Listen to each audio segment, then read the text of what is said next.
Bapak Ibu, selamat malam. Baik, kami pas kepada Bapak Ketua KPU RI. Para paslon kami harap tetap berada di panggung. Pak Prabowo, izin Pak. Pak Prabowo tetap di panggung, Pak. Dahulu Bapak. Pak Prabowo tetap di panggung. Dan Paslon tetap Ketua di KPU, panggung.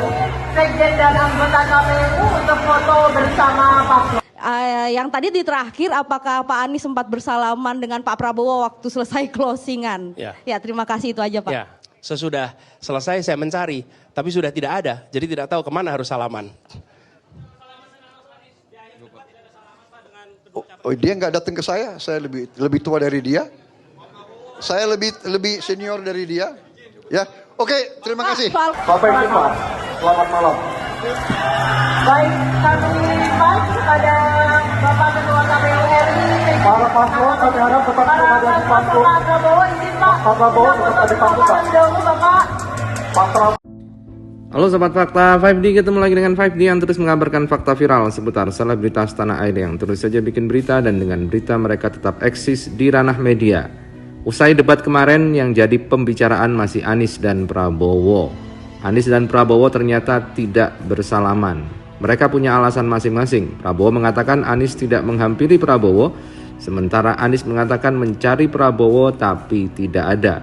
Jika kita lihat adegannya, memang Prabowo hanya bersalaman dengan Ganjar Pranowo, sementara dengan Anies tidak. Prabowo langsung meninggalkan podium, sementara Anies memang masih bersalaman dengan Ganjar dan bersalaman dengan Muhaimin Iskandar. Nah, ini adalah momentum akhir dari debat Capres ketiga yang kemarin. Ganjar langsung mendatangi Prabowo dan mengajak bersalaman. Prabowo menerima jabat tangan dari Ganjar, tapi langsung meninggalkan podium. Sementara Anies yang berada di sebelah Ganjar masih menyalami Ganjar Pranowo, bersalaman dengan Gibran, dan juga bersalaman dengan Mahfud MD. Muhaimin nampak juga bersalaman dengan Ganjar Pranowo. Dan di debat kemarin memang kedua pasangan ini nampak menyerang Prabowo. Sementara itu Prabowo yang diminta untuk foto bareng tidak nampak di podium. Hal ini juga terjadi di debat sebelumnya. Nampak Prabowo juga hanya bersalaman dengan Ganjar. Sementara Anies langsung mendekati Muhaimin Iskandar dan tidak langsung bersalaman dengan Prabowo Subianto. Prabowo memang jauh lebih senior dari Anies Baswedan, dan nampaknya Prabowo masih punya emosi terhadap Anies Baswedan. Hal ini wajar karena Prabowo lah yang mungkin dia berpikir bahwa dialah yang membuat Anies sampai berada di titik ini. Karena Prabowo dulu yang membuat Anies jadi gubernur DKI. Prabowo memang dikenal sebagai politikus yang sangat bisa memunculkan orang-orang baru, orang-orang muda, dan sangat jeli dalam melihat potensi orang-orang muda untuk berpolitik. Tidak hanya Anies, Sandiaga Uno juga diorbitkan oleh Prabowo. Namun sayangnya memang Prabowo sendiri yang selalu gagal untuk jadi presiden. Dan kali ini mungkin adalah kesempatan dari Prabowo untuk berada di RI 1 setelah berulang kali gagal dalam kontestasi Pilpres. Sementara Anies Baswedan baru sekali ini mencoba berlaga di kontestasi Pilpres. Mungkin Prabowo merasa bahwa dirinya banyak dikhianati oleh Anies Baswedan. Karena Prabowo mungkin merasa juga dulunya membesarkan macan, dan kini macan itu sudah besar dan melawan dirinya. Inilah mungkin yang belum diterima oleh Prabowo Subianto. Karena Anies sendiri memang dengan sangat tegas mengkritik Prabowo Subianto. Dan hutang-hutang yang kita gunakan untuk aktivitas produktif. Jangan hutang itu digunakan untuk kegiatan yang non-produktif. Misalnya, hutang dipakai untuk membeli alutsista bekas oleh Kementerian.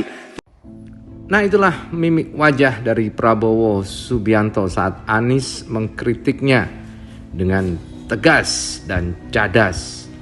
Dari sorot mata Pak Prabowo nampak muncul kesedihan. Mungkin memori-memori dulu saat bersama Anies.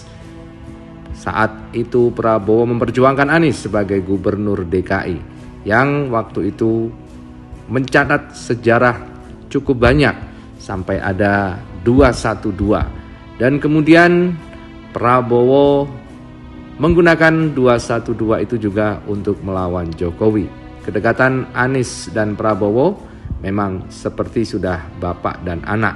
Tapi begitulah, sekarang mungkin Prabowo merasakan seorang bapak yang kemudian ditantang oleh anaknya sendiri. Pelajaran yang bisa kita petik dari sini adalah jangan merawat anak macan. Karena anak macan itu akan berpotensi menggigit kita sendiri. Pelajaran yang lain adalah kalau memang mau berbuat baik yang ikhlas. Jadi tidak menuntut balas dari orang yang kita pernah berbuat baik. Kalau yang terjadi seperti ini, maka yang ada hanya sakit hati. Sakitnya tuh di sini. Mungkin itulah yang dirasakan oleh Prabowo Subianto saat debat Capres melawan Anies Baswedan. Belum lagi kalau debat ini akan berlangsung di putaran kedua, jika yang unggul adalah Prabowo dan Anies, makin seru pertempuran antara senior dan junior ini. Banyak pelajaran yang akan kita ambil dari mereka. Dan tentunya sebagai orang tua, Prabowo tentu lebih mudah baper daripada Anies Baswedan yang masih muda. Tapi tadi tidak bersalaman dengan Pak Prabowo di akhir ya, itu kenapa Mas? Kami mencari tapi sudah nggak ada. Oh, udah ada, baik. Terima kasih.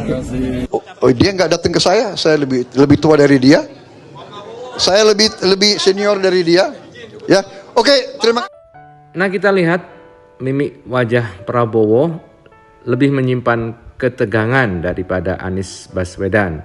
Prabowo mungkin menahan emosinya, menahan rasa kecewanya, menahan kegelisahannya selama ini. Sementara Anies saat ditanya, los dengan senyuman dan sepertinya tidak ada beban dalam diri Anies Baswedan. Karena dia merasa bahwa langkah yang dia tempuh sudah benar, tidak ada yang salah. Prabowo sebenarnya ingin menyinggung soal etika yang selalu digemborkan oleh Anies. Namun nampaknya Anies Baswedan sebagai yang lebih muda, lebih berpengalaman dalam mengelola emosinya. Ini mungkin bisa jadi masukan untuk Prabowo dan Anies untuk debat berikutnya. Bagaimana mengelola emosi dengan baik. Namun entahlah siapa nanti yang akan menjadi pemenang dalam kontestasi Pilpres di Republik ini.